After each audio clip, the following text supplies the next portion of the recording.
উফ, যে গরমটা পড়তেছে না, গরমে আমার ঠান্ডায় লেগে গেছে পুরা।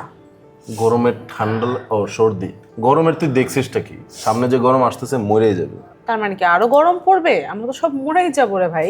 2024 সালের কথা মনে আছে? 36 দিন ধরে যে হিট ওয়েভ পড়ছিল। এখন নাকি বাংলাদেশের বিভিন্ন জায়গায় তাপমাত্রা কত 36 থেকে 42 ডিগ্রি পর্যন্ত হয়েছিল নাকি? এইবার ওটার চেয়েও বেশি গরম পড়বে। আবহাওয়া বিশেষজ্ঞরা এটাকে বলছে সুপার এল নিনো। ও খোদা। আচ্ছা, কয়েকদিন আগে গার্ডিয়ানের একটা নিউজ পড়ছিলাম, সেখানেও দেখলাম একই কথাই বলছে। আচ্ছা, এল নিনো কি এটা বুঝিস তো? ওই যে মূলত প্রশান্ত মহাসাগরের মাঝের আর পূর্ব অংশের পানি তাপমাত্রা মানে পানি বলতে হচ্ছে যে উপরের অংশের পানির তাপমাত্রা যদি স্বাভাবিকের চেয়ে বেড়ে যায় তখনই তো তাকে এল নিনো বলে, তাই না? হ্যাঁ, আর সমুদ্রের উপরের পানির তাপমাত্রা বাড়লে কিন্তু এটা পুরা বিশ্বের তাপমাত্রাকে প্রভাবিত করে। হ্যাঁ, আর এবার যেহেতু বলছে যে সুপার এল নিনো, তার মানে কি আমি যেটা ভাবছি সেটাই তো, তাই না? আমি কি জানি তুই কি ভাবতেছিস? তোর ব্রেনে কি আমি কোনো ডিভাইস লাগিয়ে রাখছি যেটা দিয়ে আমি জানতে পারবো তুই কি ভাবতেছিস? সুপার এল নিনো মানে এল নিনোর চেয়ে আরো স্ট্রঙ্গার এল নিনো, আরো বড় রিয়াকশন আসবে। তো আমি তো এটাই ভাবতেছিলাম রে ভাই। আচ্ছা, যুক্তরাষ্ট্রের জাতীয় মহাসাগরীয় ও বায়ুমণ্ডলীয় প্রশাসনের মতে এই গ্রীষ্মে সুপার এল নিনো সক্রিয় হওয়ার সম্ভাবনা 1/4।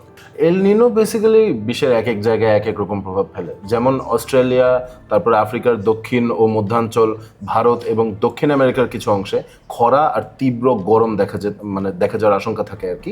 আর অন্যদিকে যুক্তরাষ্ট্রের দক্ষিণাঞ্চল, মধ্যপ্রাচ্যের কিছু অংশ এবং দক্ষিণ মধ্য এশিয়ায় ভারী বৃষ্টিপাত হওয়ার সম্ভাবনা থাকে। আচ্ছা, ডেইলি স্টার একটা নিউজ পড়ছিলাম, সেখানে আবহাওয়াবিদ মোহাম্মদ তরিফুল নামাজ কবির বলছিলেন যে বাংলাদেশে বর্ষার শেষে নাকি এল নিনো সক্রিয় হতে পারে। আচ্ছা, এই নিউজটা তুই যেটা বললি ওটা আমি মনে হয় এই নিউজটাই পড়ছি। হ্যাঁ হ্যাঁ, এটাই এটাই। এই নিউজটা। এখানে আরেকজন আবহাওয়াবিদ কামরুল হাসান উনি বলছিলেন যে অস্ট্রেলিয়া, ইন্দোনেশিয়ায় মানে বড় অঞ্চল জুড়ে এল নিনোর প্রভাব দেখা যায়। আর আমাদের এদিকে সবসময় খুব একটা প্রভাব পড়ে না, তবে 2024 সালে কিন্তু ভালোই প্রভাব পড়ছিল। আসলে আর যদি সুপার এল নিনো সক্রিয় হয় তখন তো ঘন ঘন তার প্রবাহ দেখা দিবে, তাই না? আর মানে সবকিছুই আনসার্টেন হয়ে যাবে, কখন কিরকম ওয়েদার থাকবে কি না কি। না, সার্টেন একটা জিনিস থাকবে, সেটা হচ্ছে গরম। আর এখন থেকে কিন্তু এর অনেক বেশি লক্ষণ দেখা যাচ্ছে, যেমন বিশ্বের বিভিন্ন জায়গায় মানে বর্ষা দেরিতে আসতেছে, রেইন স্কেল কমে যাচ্ছে, এই ধরনের বিষয়।